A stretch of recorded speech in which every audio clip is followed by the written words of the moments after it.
Hola a todos. Vamos a iniciar la clase de recuperación del día de hoy, continuando con uno de los temas del sistema hemolinfopoyético. Vamos a ver un poquito las distintas, en realidad vamos a hablar hoy sobre una de las leucemias, que sería la proliferación neoplásica en, en las distintas células hematológicas. Entonces vamos a ir viendo la diferenciación entre cada una de ellas. Con respecto a la clasificación, hoy vamos a ver las leucemias mieloides agudas. En la siguiente clase vamos a ver un poquito a las crónicas.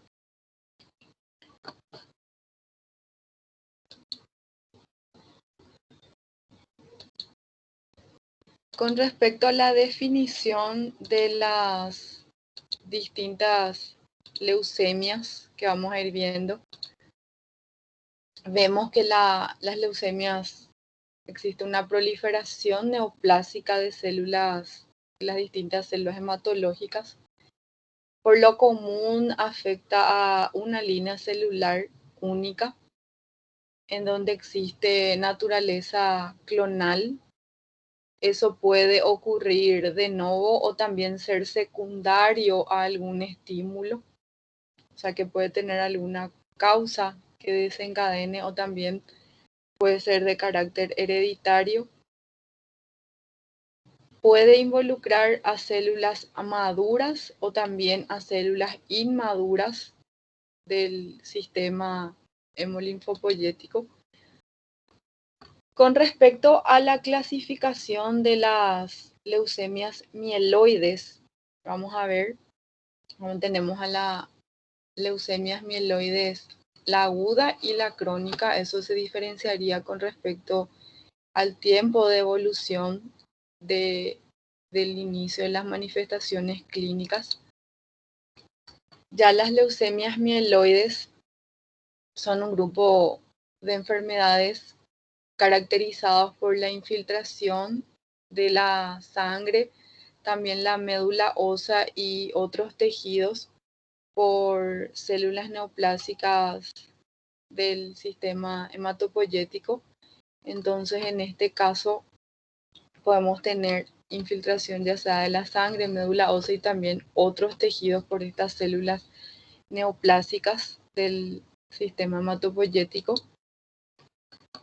Con respecto a la incidencia de las leucemias mieloides agudas, que también sería un punto importante como para poder diferenciar de las otras distintas leucemias. Generalmente afecta a aproximadamente 3.5 en 100.000 habitantes cada año. Tiene un predominio mayor en varones que en mujeres. La incidencia en sí de la leucemia mieloide aguda se incrementa con la edad.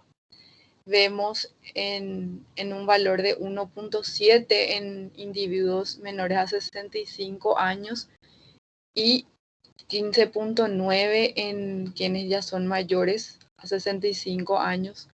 La edad promedio en sí en el momento del diagnóstico sería de 67 años. Entonces ya en pacientes mayores a 65 años con una prevalencia en los varones. Con respecto a la etiología, las distintas causas, vemos que existe distintas causas. Primeramente la herencia, también la radiación, ciertas exposiciones químicas y otros tipos de exposiciones. También podría ser secundario a distintos fármacos. Vemos que con respecto a la herencia, podría ser secundario al síndrome de Down, a ciertos síndromes en realidad, como también a la anemia de Fanconi, el síndrome de Bloom, ciertos síndromes en donde hay asociación de uno o más manifestaciones. También la ataxia telangiectasia, la neutropenia congénita, donde ya existe alteración de otra serie hematopoyética. También ciertos síndromes mieloproliferativos y algunas mutaciones en líneas terminales de ciertos genes. Con respecto a la radiación, generalmente eso se podría dar secundario a la radiación a dosis alta o a exposición a reiteradas veces a radiación. Alcanzan su esplendor entre 5 y 7 años después de la exposición. Eso no se ve de inmediato. Entonces, es importante tener en cuenta con respecto al tiempo de evolución posterior a la exposición. También podría ser secundario a radiación terapéutica. Eso tiene un riesgo bajo, pero también podría verse como una causa que se incrementa en personas también expuestas a algunas sustancias alquilantes. También exposiciones químicas o también otros tipos de exposiciones como el tabaquismo primeramente. En realidad el tabaquismo suele ser causante de distintos procesos neoplásicos. También exposición a benceno, productos de petróleo, pintura, líquidos de embalsamiento, también exposición a herbicidas y pesticidas. Y también ciertos fármacos alquilantes, eso podría verse de 4 a 6 años después de la exposición. El inhibidor de la topoisomerasa 2, eso 1 a 3 años después de la exposición. También fármacos antibióticos como el cloranfenicol, la fenilbutazona. El cloranfenicol en realidad ya en desuso durante hace bastante tiempo. Y en menor de los casos, la cloroquina y el metoxisoraleno, que pueden inducir insuficiencia de la médula ósea y eso evolucionar a una leucemia mieloide aguda. Con respecto a la patogenia, generalmente vemos que hay una alteración en el equilibrio, una alteración de los protooncogenes y eso asociado a alteración de los genes supresores o antioncogenes. Cuando existe entonces una lesión de estos genes, se alteran el crecimiento y la diferenciación celular, lo que posteriormente constituye la transformación neoplásica de una clona celular. Con respecto a la clasificación, aquí vemos que la Organización Mundial de la Salud presenta una serie de clasificaciones. En realidad esto más bien ya posteriormente al hacer el diagnóstico. Yo por lo menos no les voy a insistir tanto con este sistema de clasificación. Esto más bien ya quedaría como para los oncólogos. Ya cuando se realiza el diagnóstico, existen ciertos puntos importantes que ustedes deben de manejar como para poder llegar al diagnóstico y a partir de la sospecha diagnóstica por lo menos poder encaminar al paciente al oncólogo. Como vemos aquí, con respecto a la clasificación, la leucemia mieloide aguda se presenta de forma variada con anomalías genéticas recurrentes, con cambios relacionados con la mielodisplasia, también con neoplasias mieloides relacionadas con tratamiento, también el sarcoma mieloide, la proliferación mieloide relacionada con el síndrome de Down, También la neoplasia blástica plasmocitoide de células dendríticas, eso ya dependiendo de las características celulares encontradas en la biopsia. También la leucemia aguda de linaje ambiguo. Ya existe una clasificación francesa, americana, británica, que también en este caso describe de acuerdo a los hallazgos anatomopatológicos.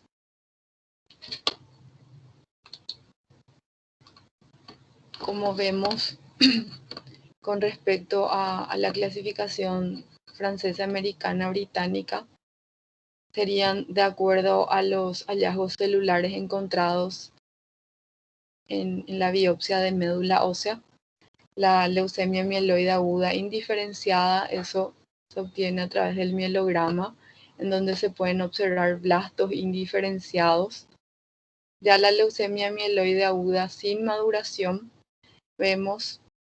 como vemos en la imagen, también presencia de células sin maduración, presencia de blastos. La leucemia mieloide aguda diferenciada o con maduración, en donde existe un citoplasma abundante con gránulos y bastones de Auer, o también llamadas células de Auer, y siempre presencia de blastos. La leucemia mieloide aguda promielocítica, que sería como el inicio de iniciado de la infiltración hemática. La leucemia mieloide aguda promielocítica con variante hipogranular, en donde existe un citoplasma agranular y un núcleo bilobulado, con presencia de promielocitos hipogranulares. En realidad, esto más bien de acuerdo a los hallazgos anatomopatológicos. El punto importante que les quiero recalcar y quiero que tengan en cuenta serían más bien las distintas manifestaciones clínicas, la presentación clínica, como para a partir de ahí poder tener una sospecha diagnóstica para poder posteriormente realizar el diagnóstico definitivo. Con respecto a los síntomas, generalmente se manifiestan con síntomas inespecíficos, que suele ser de inicio gradual en algunos casos o de inicio abrupto, con una duración menor a 3 meses previo al diagnóstico. Entonces, eso más bien es lo que caracteriza a la leucemia mieloide aguda, en donde la duración de los síntomas se presentan en un tiempo menor a 3 meses previo al diagnóstico. Las distintas manifestaciones, primeramente, la fatiga como primer síntoma en un 50% de los casos. También infecciones recurrentes con presencia de fiebre en un 10% de los casos. O también podría manifestarse por hemorragias en un 5% de los casos. Entonces, primeramente, como manifestación o como síntoma o como motivo de consulta, sería la fatiga o decaimiento del estado general.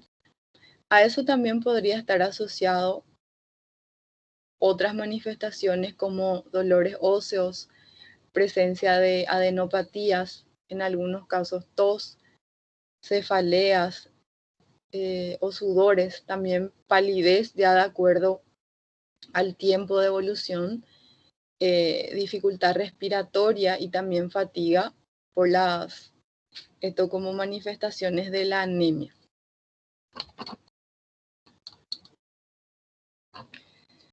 Con respecto a los hallazgos en el examen físico,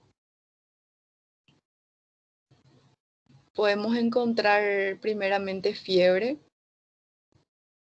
esplenomegalia o un aumento del tamaño del vaso e hígado con espleno y hepatomegalia. También presencia de linfadenopatía, hipersensibilidad a la palpación del esternón. Eso sería más bien como un dolor a la palpación del esternón. También podemos encontrar datos de infección y hemorragia, presencia de hemorragias gingivales. En la leucemia promielocítica aguda, primeramente se manifestaría por una hemorragia abundante del tubo digestivo o también a nivel pulmonar con una hemorragia alveolar, o en algunos casos podría verse con una hemorragia intracraneana. Eso más bien ya son de mal pronóstico en esos casos.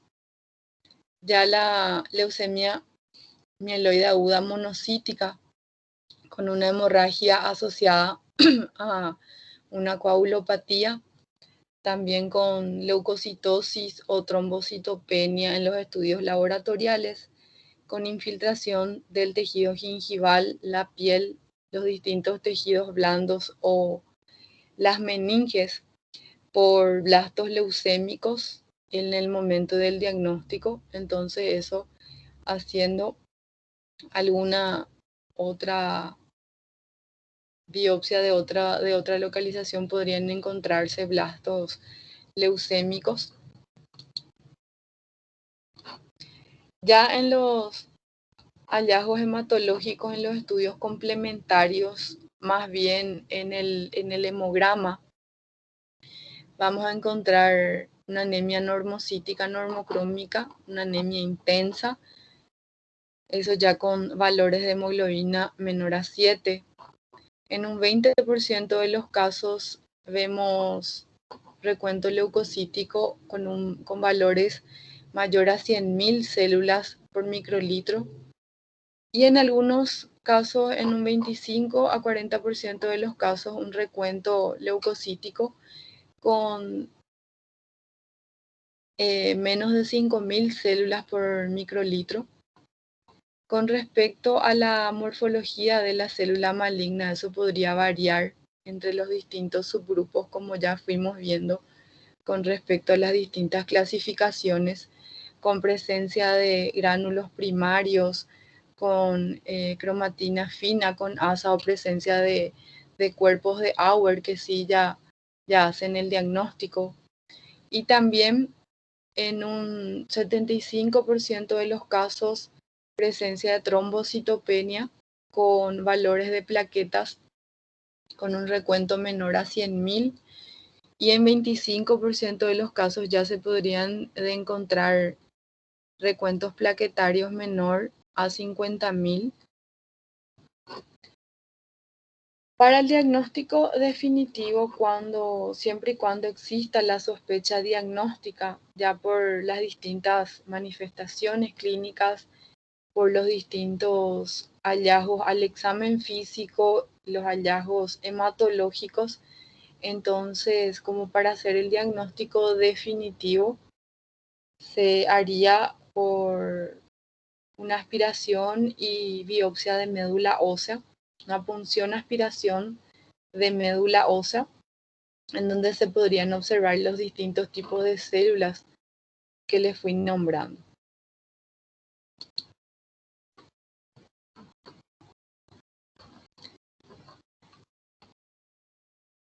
Los distintos factores pronósticos, eso ya posteriormente a hacer el diagnóstico, iniciado el tratamiento. Con respecto a los factores pronósticos, tenemos la remisión completa. Se podría deber cuando vayamos a encontrar neutrófilos en sangre mayor a 1.000 células por microlitro. Cuando vayamos a encontrar plaquetas mayor a 100.000 células por microlitro, presencia de un menor de 5% de blastos en la médula ósea, sin cuerpos de Auer y también sin presencia de leucemia extramedular, sino más bien solo localizada a nivel de la médula ósea. Existe una importante tendencia a una enfermedad residual que es de importancia clínica, eso ya posterior al tratamiento, que se podrían estudiar por inmunofenotipificación, por la reacción en cadena de la polimerasa y también citogenética. Entonces, siempre y cuando ya se hace el diagnóstico y se inicia el tratamiento, posteriormente a eso se debe estudiar si existe enfermedad residual.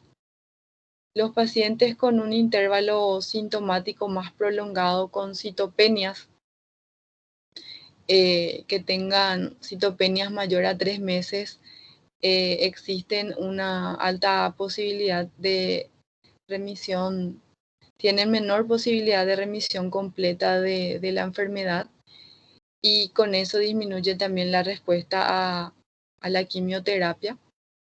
También de que hayan recibido o previamente fármacos citotóxicos, eso lo que hace es con que disminuya la eficacia del tratamiento en sí. Y cuando existe al momento del diagnóstico hiperleucocitosis con mayor a 100.000 células leucocíticas por microlitro, en ese caso la hemorragia, también la hemorragia temprana en el sistema nervioso central y la leucostasis pulmonar, lo que sí nos darían un mal pronóstico, y eso podría terminar en un desenlace sombrío, la presencia de esas manifestaciones.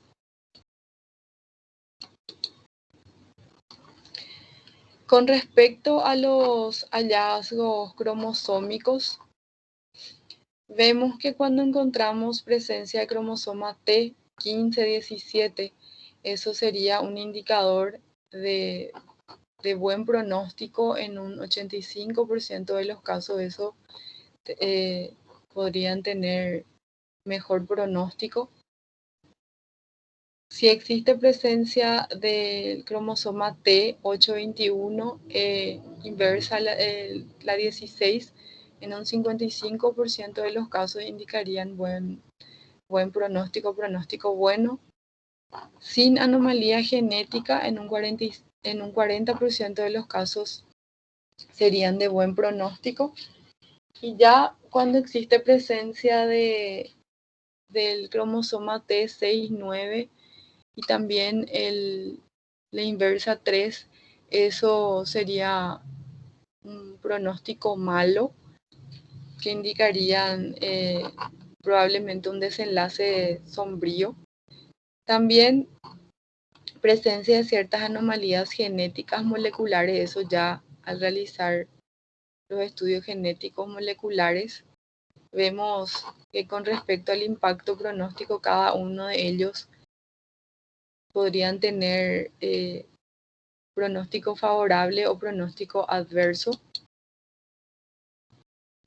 Con respecto al tratamiento, en realidad aquí lo importante tener en cuenta y que ustedes deben de conocer por lo menos los nombres de los distintos antineoplásicos. Vemos que generalmente, de acuerdo a cada paciente, si un paciente sin tratamiento previo o ya un paciente con un cuadro resistente o cuadro de recaída, entonces de acuerdo a eso varía el tratamiento. El tratamiento en sí, el tratamiento de inducción sería con la daunorubicina, citarabina y con el etopósido.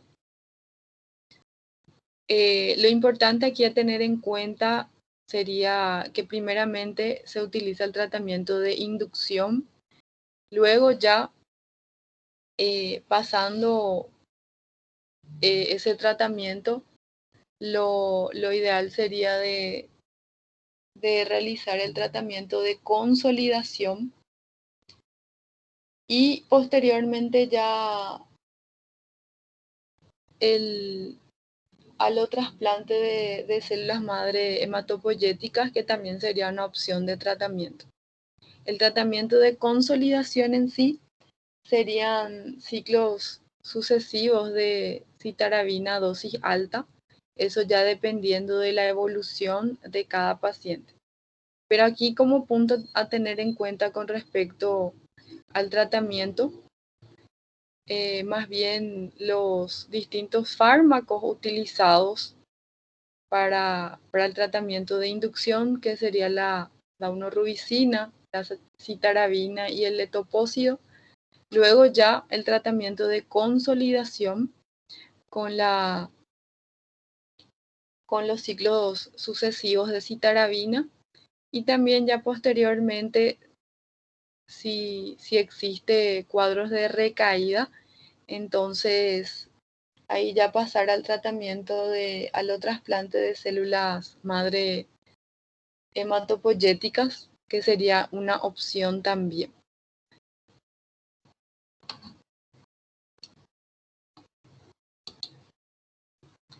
Eso entonces sería lo que es con respecto a las leucemias mieloides agudas.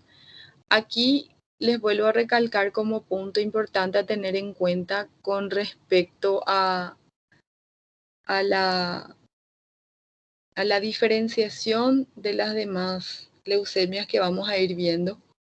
En este caso, las distintas manifestaciones clínicas, el tiempo de evolución de las manifestaciones clínicas, ya posterior a eso también los hallazgos al examen físico y los hallazgos en los estudios complementarios.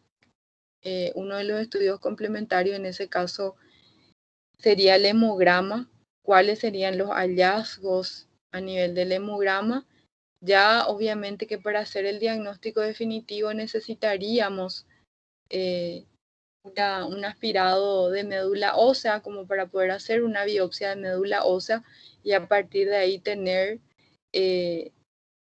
la presencia de blastos o los distintos tipos de células encontradas como para poder dar inicio al tratamiento y el seguimiento a los pacientes.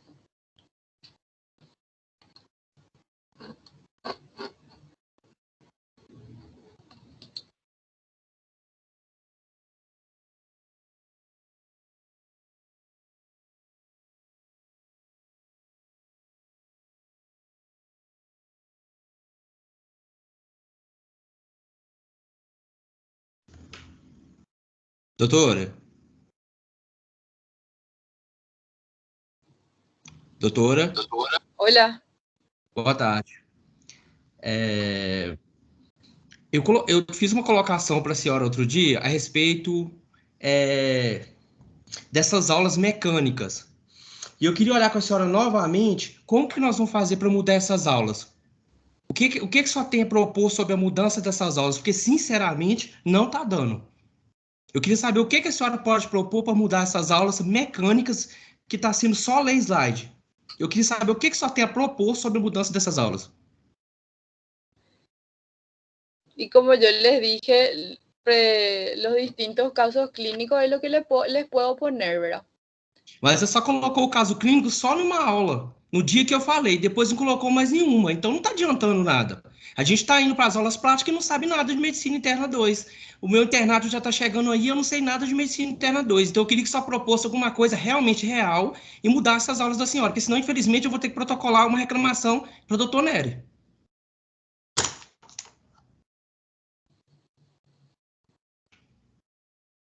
Hola. Olá.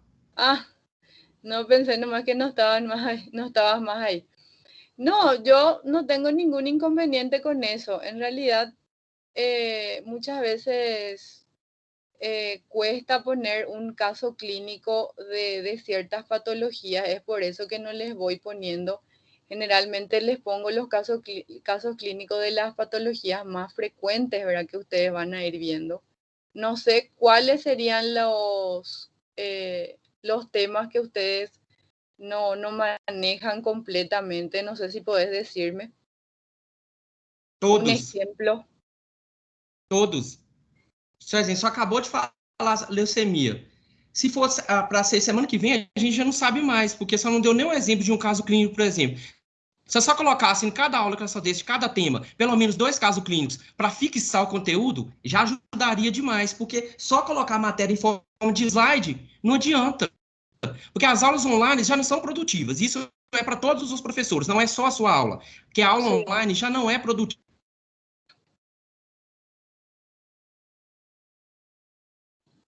Isso é fácil, isso eu até entendo. Só que uma mecânica de só Acá leitura por de slide, ejemplo, vos sos Luis.